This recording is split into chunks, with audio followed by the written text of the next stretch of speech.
Boa noite, no ar mais uma edição do programa Arcanos Celestes, uma série inédita na televisão brasileira que visa divulgar a obra do cientista, teólogo e filósofo sueco Emanuel Swedenborg, revelador das doutrinas celestes. Este programa vai ao ar todas as terças-feiras, às 19 horas, no canal 5 da NET e 72 da TVA, podendo ser acessado também pelo site www.arcanocelestes.com e pelo site www.cwbtv.net. As perguntas poderão ser encaminhadas para o e-mail arcanocelestes@gmail.com e os livros poderão ser solicitados pelo telefone 3027-4741. Eduardo, boa noite. Esta noite falaremos sobre os amores reinantes na mente humana.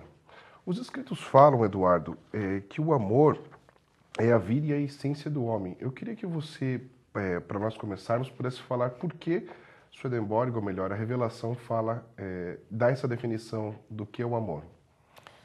Boa noite, Tiago. Boa noite a todos. O amor é a vida mesmo do homem, né?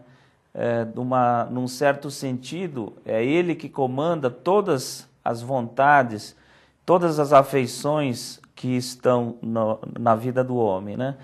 De forma que ele tem, digamos assim, mesmo que hajam vários outros amores que permeiam a vida do homem, sempre há um amor que é dominante em sua vida. E esse amor, então, vai ser praticamente o senhor e o chefe de todos os demais amores, né? Como se fosse um rei que tem diversos súditos, né? E ele, então, através desses súditos, né? Ele, intermediariamente, ele, então, comanda as ações desses súditos de forma a chegar a um fim único, né? Ao qual ele é o fim principal que está na vida do homem, né? Quando nós falamos homem, as pessoas em casa podem achar um pouco diferente, que a gente fala a palavra homem, mas não coloca a palavra mulher também, né? Nós estamos falando no sentido lato do ser humano, ou seja, homem e mulher como um todo, né? E então nós estamos, digamos assim, falando a esse respeito, porque o amor, que é o amor reinante ou dominante que está dentro da pessoa, ele justamente é aquele que determina todas as ações que essa pessoa faz na sua vida. E mesmo que ela não... existe, por exemplo, outros amores que se interferem na vida dessa pessoa durante o transcorrer da sua atuação nesse mundo, eles são amores meramente secundários. Mas esse amor que é o dominante e o reinante, ele justamente faz uma espécie de um fundo dentro do homem, né? Como se ele fosse o coordenador de todos os outros amores na vida dele, né? De forma que, por exemplo, se a pessoa tem um amor dominante pelas riquezas, ou seja, de possuir o dinheiro, de possuir propriedades, de possuir bens de toda a ordem, né? Tudo o que essa pessoa fizer em sua vida, na verdade, ela sempre vai colocar no íntimo do seu pensamento e da sua vontade, da sua atuação, ela vai estar sempre colocando a riqueza em primeiro plano, né? De forma que ela sempre vai estar pensando em como multiplicar mais essa riqueza, né? E se ela consegue multiplicar, ela intimamente se alegra com isso, né? E se ela perde alguns bens, ela intimamente se entristece com isso, né? De forma que se... outro amor que é interessante da gente associar também, se a pessoa tem um amor de si muito forte e dominante em si, né? Todas as coisas que ela fizer, ela vai colocar sempre a si mesmo como o fim principal, né? Então, se o amor for um amor de si mesmo, logicamente ele não vai ser um amor bom, né? Porque o amor excelente, o amor bom para o ser humano viver em sua vida é aquele que visa ao Senhor, Deus, acima de todas as coisas, e ao próximo em segundo lugar. Em último lugar, a si mesmo, né? E se a pessoa coloca a si mesmo, né, e ao próximo em segundo e a Deus em último lugar, logicamente que esse não vai ser um amor bom. Então, se o amor é um amor bom, esse amor bom é que vai nortear a vida dessa pessoa, né? E na outra vida, esse amor vai ser semelhante com o amor que ela viveu aqui nesse mundo, com o amor reinante justamente, né? Ótimo. Ou seja, são inúmeros os amores que podem permear a vida do homem, né? Que podem, mas um deles é o reinante. E é esse que guiaria todos os atos, porque o homem, consciente ou inconsciente, se deixaria levar e todos os outros amores seguiriam esse principal. Exatamente. Mas os escritos nos falam também de 4 amores principais. Eu queria que você pudesse falar de todos esses, existem 4 principais. Como eles se relacionam entre si, né? E a sua relação com o bem, a verdade, o mal e o falso. Existem 2 amores no homem, no qual decorrem deles todos os bens e as verdades, né?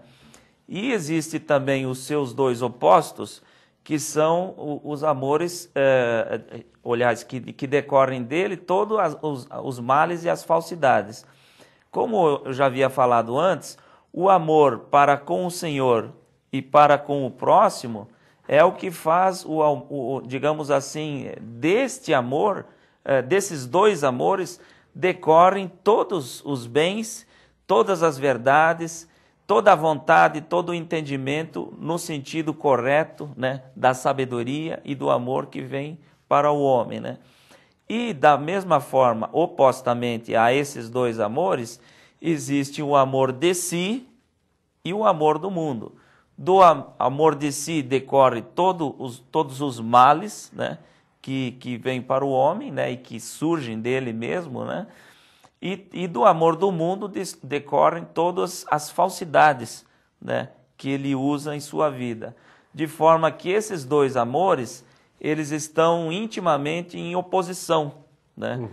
E o amor ao Senhor e o amor ao próximo fazem mesmo o céu dentro do homem, né?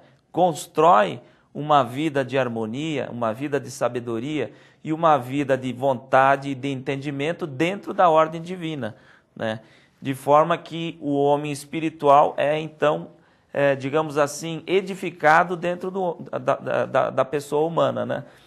E quando a pessoa está no amor de si e no amor do mundo, há justamente o oposto. Ao invés da vontade dela ser o receptáculo do bem, né, que é o bem verdadeiro no homem, ela é o receptáculo unicamente das cobiças, né? E o entendimento, ao invés dele ser o receptáculo das verdades e da fé de toda a ordem, ele é justamente o receptáculo unicamente das ciências, ou seja, das coisas que o homem ele pode até saber, né? Mas ele, na verdade, não compreende em sua essência, né? Ele sabe, mas não compreende, né? E, portanto, ele não coloca em prática, porque mesmo a sua vontade é corrompida, né?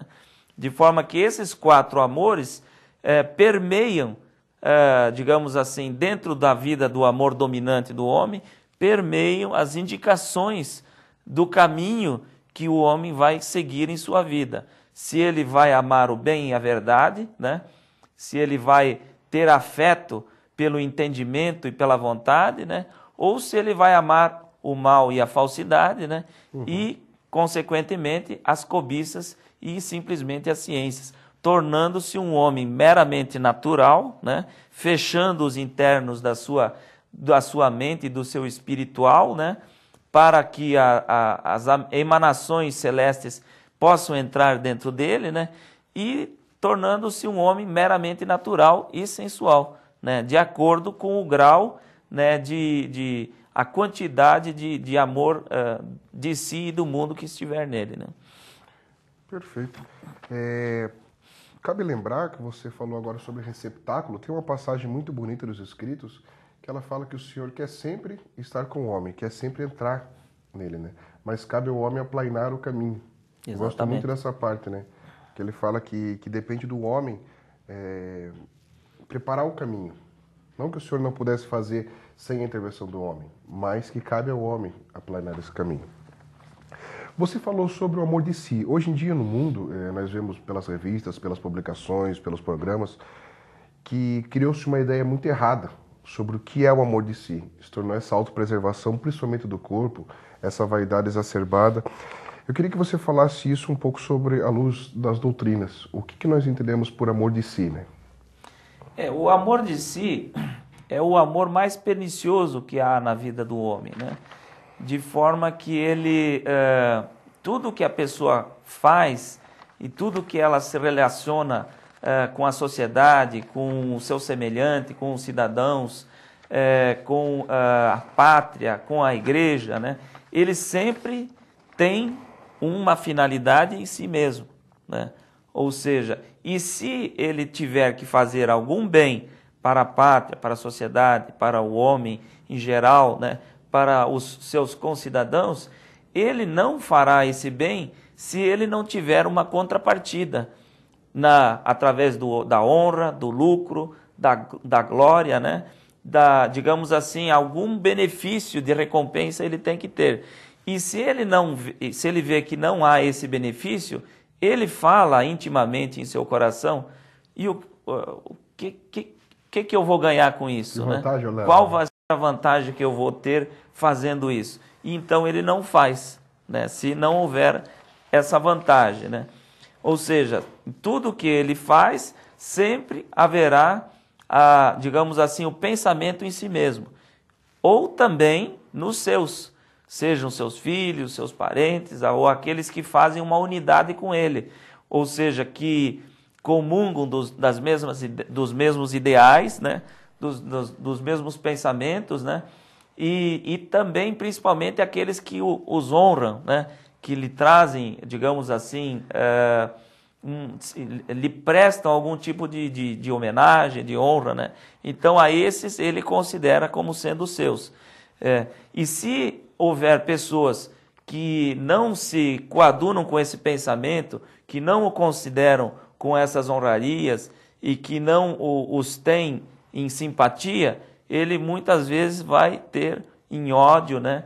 Em repulsa a essas pessoas. E quando esse amor de si se torna assim extremado, ele vai justamente, digamos assim, se tornar cruel, perseguitivo, né? Ele vai se tornar, muitas vezes, vai levar ao que se vê muito hoje em dia na vida real e mesmo na televisão, através dos filmes, né? Onde as pessoas perseguem os demais, os assassinam, né? Uhum. E procuram fazer toda sorte de crueldades, né? Então, esse amor de si, ele vai nessa direção, né? E para nós termos uma ideia mais clara do que é o amor de si, imaginemos o amor celeste, que é o seu oposto, né? O amor celeste, ele tem sempre em vista os usos que ele pode fazer para a sociedade, para a pátria, para a religião, para a igreja, né? Para os governos, né? Para os indivíduos em geral, né? E também os bens que ele vai poder fazer, né? Mesmo que ele tenha alguma espécie de dignidades, ele não vai considerar as dignidades em si. Uhum. Ele até pode as aceitar, né? Mas ele sempre vai ter como finalidade o bem social, o bem comum, né?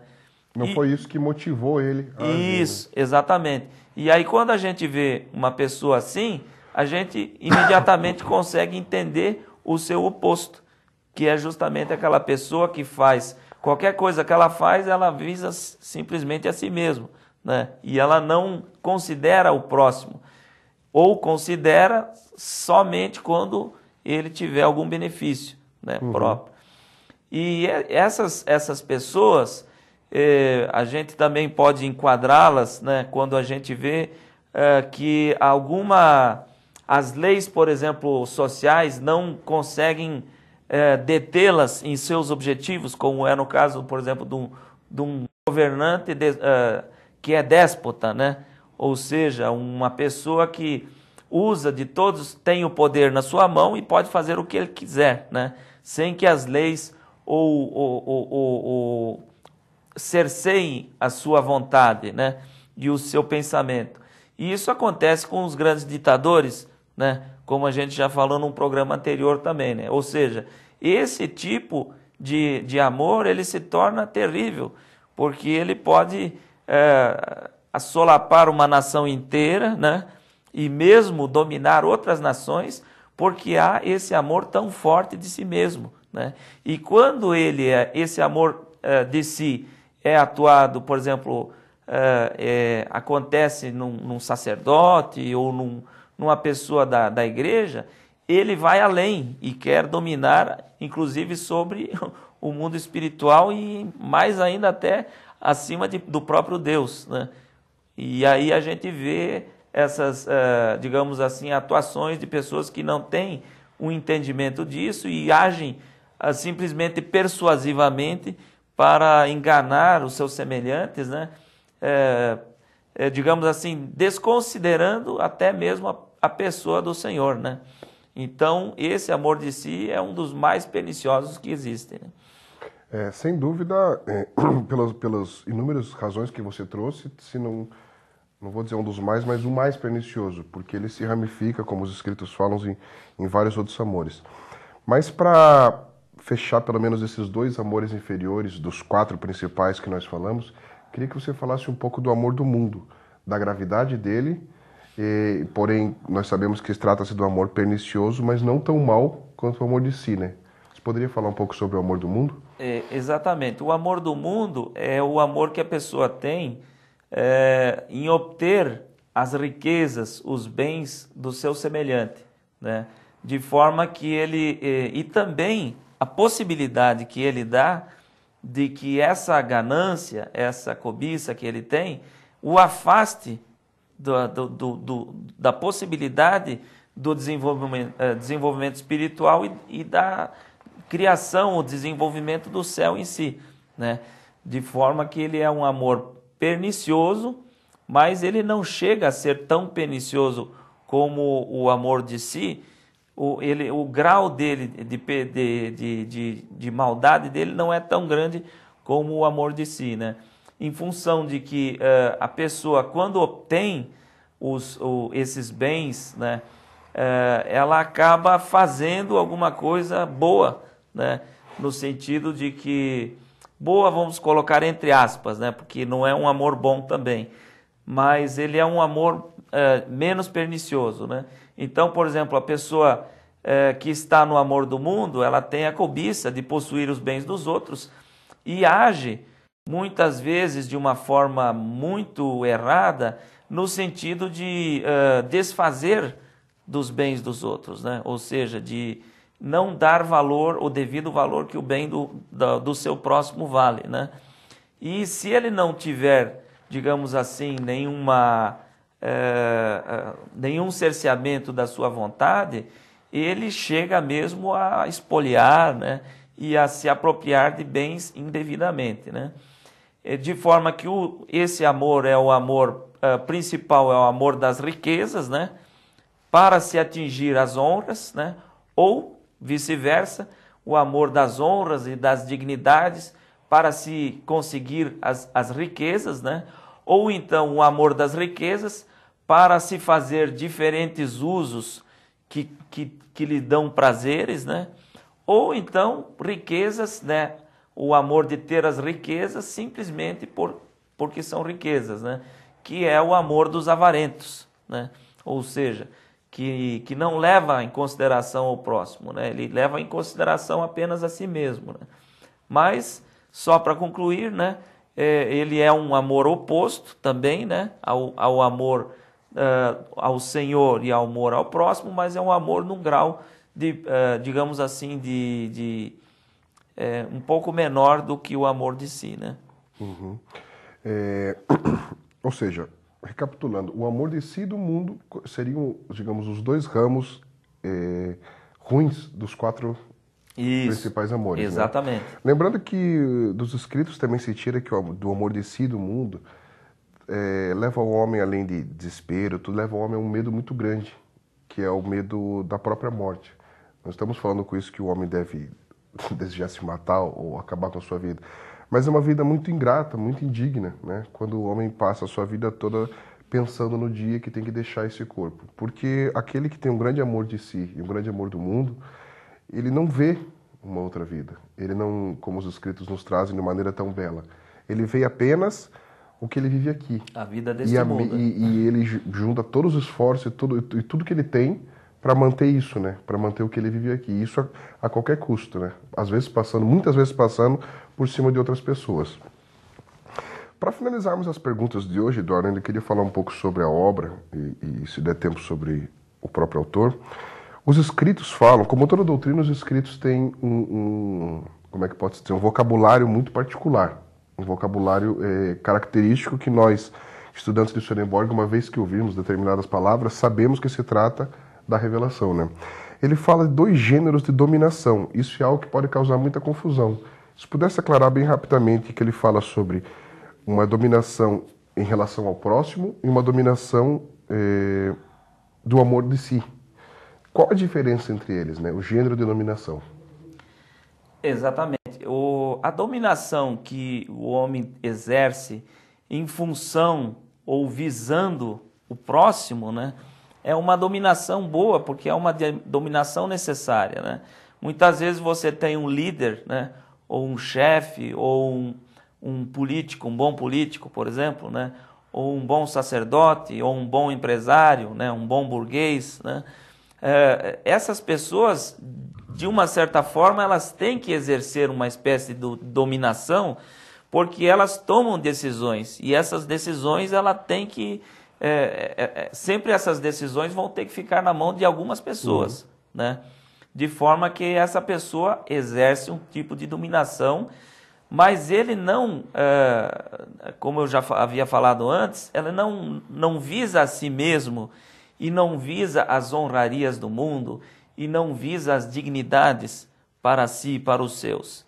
Se ele as recebe, né, como, digamos assim, reconhecimento da sociedade devido a alguns feitos que ele tem realizado no meio social, ele recebe com gosto, porque ele está recebendo nesse mundo, né, com um reconhecimento do seu trabalho, mas ele não bota a sua preocupação nessas dignidades e nessas honrarias. Ele simplesmente coloca o seu desejo de que a sociedade vá bem, de que o ser humano vá bem, né, de que as coisas possam ser feitas no meio social para que a sociedade seja beneficiada, né, de forma que esse amor é um amor bom.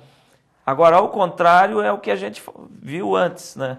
Ou seja, a pessoa pode até fazer algumas coisas, mas ela só vai fazer no sentido de receber algum pagamento, alguma recompensa, né? No sentido de ser notado, de ser visto pela sociedade e ser honrado e ser, digamos assim, elevado a dignidades, né? De forma que ele não tem assim a preocupação com o seu semelhante, com o próximo, com os concidadãos, com a sociedade em geral, com a pátria, e com a igreja, no caso, né? Então, essa é uma forma da gente diferenciar bem esses 2 tipos de dominações, né? Tá ótimo. Bem, nosso tempo, infelizmente, está se esgotando, né? Eu queria agradecer a todos e lembrar que o tema de hoje foi tratado nesta obra, que é uma obra antiga, publicada no Brasil em 45. Se ela puder focar, agradeço. Essa obra também pode ser encontrada, ser solicitada pelo telefone 3027-4741, 3027-4741, e nós teremos o maior prazer, né, em mandar essa cópia para quem a solicitar e tirar as dúvidas relativas à leitura da mesma. Eduardo, eu queria primeiramente agradecer mais uma vez pelo programa e que você dirigisse as palavras finais, né, às pessoas de casa, convidando-as para participar das reuniões, né, e dizendo as últimas palavras, né. Então, eu agradeço mais uma vez a você, a equipe de produção da CWB TV, né, e na semana que vem nós provavelmente teremos a visita de algumas pessoas que virão dos Estados Unidos e algumas pessoas que virão do Rio de Janeiro, né? Talvez façamos um novo programa com pessoas novas, né? E teremos também, divulgaremos na semana que vem alguns contatos de futuros encontros, mas provavelmente no dia 13 de agosto, né? Mas isso posteriormente nós comunicaremos, né? Então, mais uma vez agradecer ao Tiago, a equipe de produção, e lembrar que o nosso programa vai sempre ao ar às terças-feiras às 19 horas e convidá-los para que em breve possamos nos reunir novamente nesse horário. Uma boa noite a todos, com a graça de nosso Senhor Jesus Cristo. Amém.